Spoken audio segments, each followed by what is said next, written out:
Mr. Netanyahu actually wrote to a member of Congress to put this Section 224 into the bill. We need to reject an amendment which his language is coming directly from the Israeli Prime Minister. With Section 219 in it that basically calls for the merging and cooperation of U.S. and Israeli military technology. There is a provision in there about 4 pages long that talk about essentially melding the U.S. and Israeli military defense, essentially like intertwining our military with the Israelis in such a way that we would no longer give them aid because they would be part of our own Borg. In many ways, it's bigger than if we were just merging command structures. This is a fusing of the U.S. and Israeli defense and technology innovation bases. And once those things are together, and I kind of track it in my article, once those things become one, you can't disentangle those two things, which I think is the point. But the overwhelming majority of Republicans literally voted for something, the textbook definition of treason. So Israel knows, understand why this is happening. Israel knows that, oh shit, Americans hate us now. Oh shit, we're on borrowed time, getting endless money and endless weapons from the U.S. So what their grand plan is they have Netanyahu going out there now and saying, we don't even want money from the U.S. We don't even want weapons from the U.S. We're a big boy nation. We can handle ourselves. And it's a PR move, right? It's a PR move. Because ultimately, they're trying to rush through right now a way to get their claws into our military and our intelligence systems where it becomes impossible to break up with them. This is a U.S. military, Israeli military. It's a Mossad takeover of our military, forcing intelligence sharing. This is fucking treason. This is unacceptable. This is like an attempt to subvert a nation from within, to take away its sovereignty, to take away its independence. They call your fucking senators right this second and tell them no to the part of the bill that merges the U.S. military and the Israeli military. That is outright treason. This NDAA cannot go through. This is another integration of the U.S. military with Israel's military. Once this is done, the next president can't undo it. This project will have a lifespan that outlasts the commander-in-chief. Regardless of who the next president is, this provision lasts forever. Keep it 100, I be feeling like Campbell soup over white rice, baked chicken with the skin on, yeah, Lowry's with black pepper, I'm fully seasoned with that. What's up, y'all? So today I want to talk about the NDAA of 2027 just passing the House, and specifically Section 219, which essentially merges the U.S. and Israeli militaries. So the House just voted on a vote of 216 to 212, with just 7 Republicans voting no and only 6 Democrats voting yes. The 7 Republicans who voted no are Thomas Massie, Chip Roy, Anna Pauline Luna, Harriet Hegman, Elijah Crane, Tim Burchell, and Josh Brenici.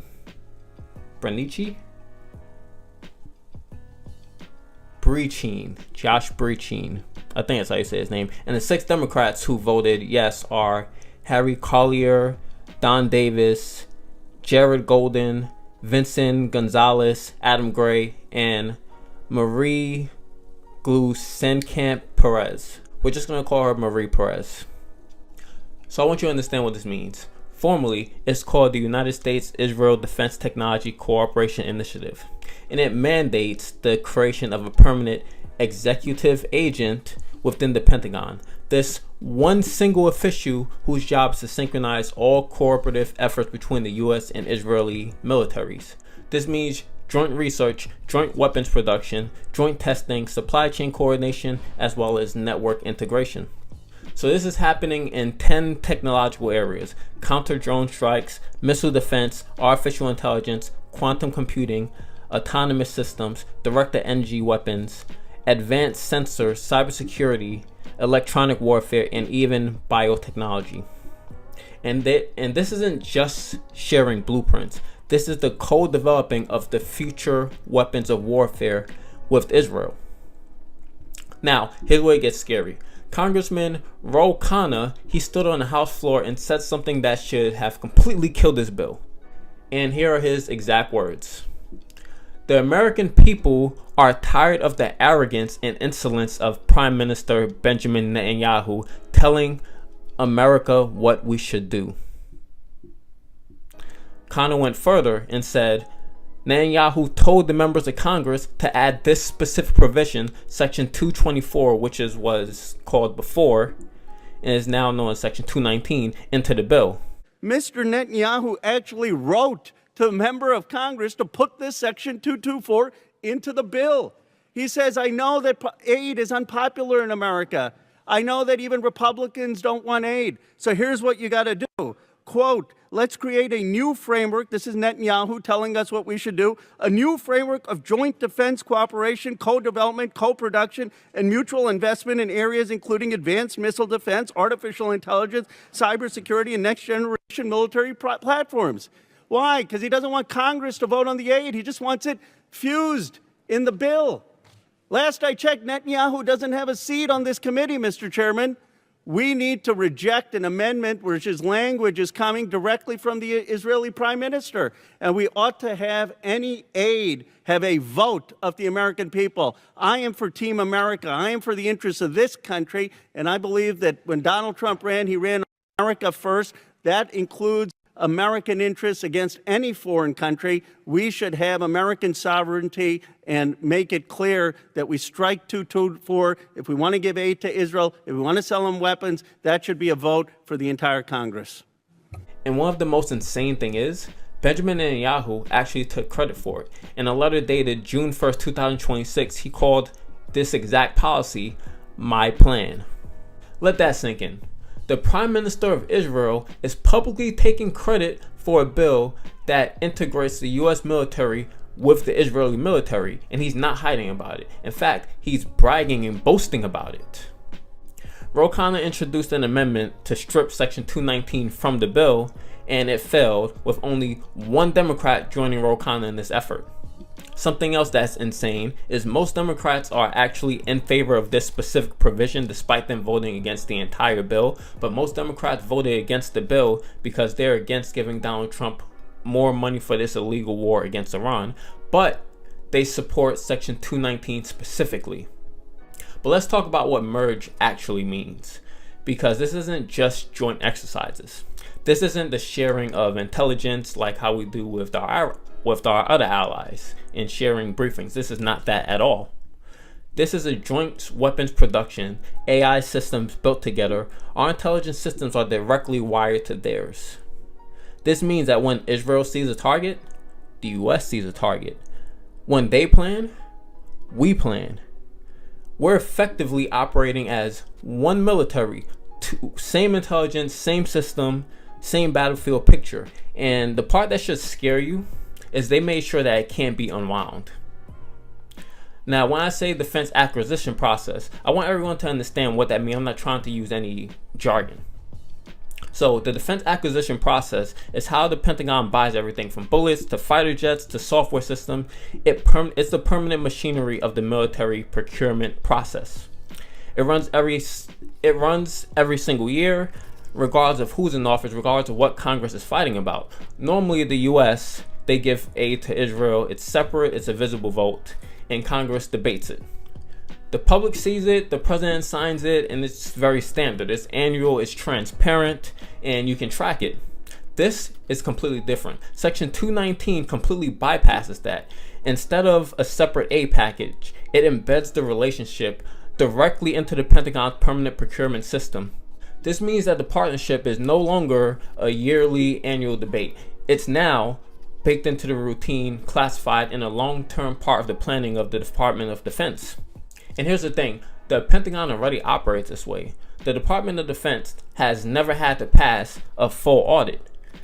Like, as many of you know, the Pentagon has lost trillions of dollars with it being completely unaccounted for. And this provision exploits that exact same lack of transparency and accountability. Does anybody want our operations with Israel to act in a similar way, or rather the same way that the Pentagon operates? Nobody agrees with that. Nobody voted for that, and no one ever would. You can't vote it out next year. You can't easily find it in the budget. It's buried within contracts, supply chains, and classified programs. And once something is in the acquisition system, it's nearly impossible to remove it. This goes far beyond alliance. The U.S. readiness is now entangled with Israel's regional conflicts, as well as their plans and goals to expand to a greater Israel. And once the bill is signed into law, there's no off-ramp. This is what I mean by the acquisition process. It's the back door. They turn a temporary partnership into a permanent structural merger without asking your permission. Republican Congressman Thomas Massie, he put it bluntly, and he said, "Codifying the integration of our military technology and supply chains with those of any other country is dangerous." And I would say most people would agree with that, but when it's Israel, for some reason, it's different. Thomas Massie and Khanna, they teamed up to try to strip this provision from the bill, but the House Rules Committee blocked their amendment from even being voted on. So now let's talk about a very key part of this and how they're trying to make it permanent. And they're doing so by tying in American jobs. So Section 219 enforces the co-production through U.S. companies Lockheed Martin, Boeing, and their supply chains. The F-45 program alone, which Israel was the first to use in combat, already supports hundreds of thousands of American jobs across 48 states. Israel's defense partners have contracts with more than 1,000 American companies, and this is not an accident. The architects from 219, Israel, they completely understand this. And once a factory is built in a congressional district, the congressperson feels the need to ensure that those jobs are protected. This isn't just the military merger, like I've said many times before, and I really want to stress that. It's economic capture through dependency. They're tying our workers, our communities, our local economies to this relationship that no one would ever want to unwind it.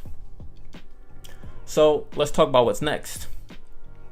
Although the House passed this version, Section 219, this bill still has to clear the Senate.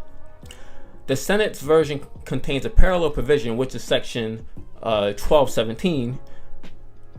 Bernie Sanders, he objected, saying that Congress should not give Israel a greater military integration than its NATO allies.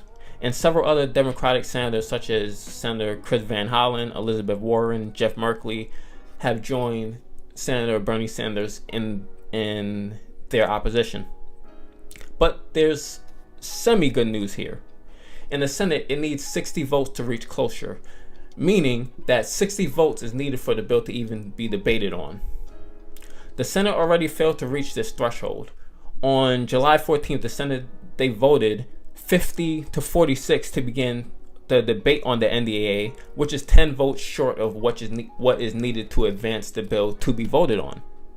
And every single yes vote came from a Republican, while almost all Democrats voted no, citing the Iran war, the huge price tag, and the demands to debate the Israel provision. So the bill isn't dead by any means. We're still in the danger zone here. It's just stalled. The Senate leadership, they can and they will try again. So what we need to do is make sure that every single senator hears our voice. And here's a number that you can call where you can call your senator. And if you don't know what to say, I'm going to leave a script below of what you can say. And you can read it word for word. Just, leave your name there. And here's something important that I want everyone to understand. If you're watching this video right now, you understand more about Section 219 than you're a congressperson. And the reason why is because most Congress people didn't actually read the bill. They just accepted what U.S. President Benjamin Netanyahu was handed to them. They just accepted it and put it in the bill. They actually didn't read what happened, what's in the bill. So one final thing, and I want everyone to answer this question. Are you okay with the Prime Minister of Israel writing law for the U.S.? Forget Israel for a second. Are you okay with the leader of any country writing law for the U.S.? What would you say if the leader of Saudi Arabia wrote laws for the U.S.? What would U.S. Congress people say? But for Israel, it's different for some reason. So if you're not okay with this, call your congressperson, keep calling them, email them, do whatever you can, send them physical mail, because we cannot afford for this provision to be embedded in law. So that's all I gotta say for you. I thank you for watching the video. I really appreciate it. But I gotta leave you with one more thing before the video is over, and that's the word of the day. The word of the day for today is sovereignty. Sovereignty is spelled SOVEREIGNTY.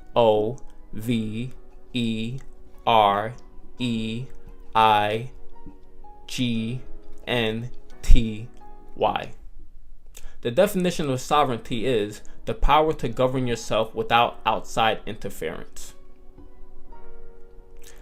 Now I will attempt to use sovereignty in a sentence. By Section 219, merging our military with Israel's, we're giving up a critical piece of our sovereignty. This isn't an alliance anymore. It's the surrender of American independence. Hopefully I use that in a sentence correctly.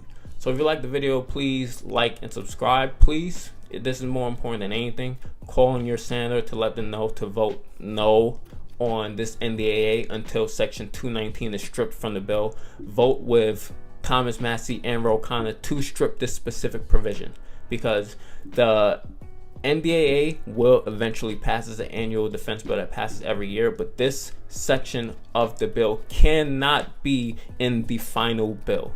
So call your congressperson, let them know that. It's very important. But like I was saying before, if you like the video, like, subscribe. You can, if you like the content I create, want to support a little more, help out small creators like myself, you can donate to my Buy Me a Coffee or Patreon. It's going to appear below here on the screen, and I'm gonna leave in a link below. And that's about it. I appreciate y'all watching. Peace. Let's look at the 6 Democrats who voted the wrong way. Henry Cuellar, Don Davis, Representative Golden, who's not running for re-election, punk ass, Gonzalez, Adam Gray, and Representative MGP. Here they are. Look at their faces. Remember these people. Henry Cuellar, all of these people take money from AIPAC. All 6 of them take money from AIPAC. Everybody see it now? Now I'm going to tell you how they're rotating villains, right? Have you noticed that even some of the Democrats who do take money from AIPAC did not vote for this NDAA? Because they already had their 6 that would. That's how a rotating villain works. They come in to prevent something that's really important from passing, or to make sure that something passes.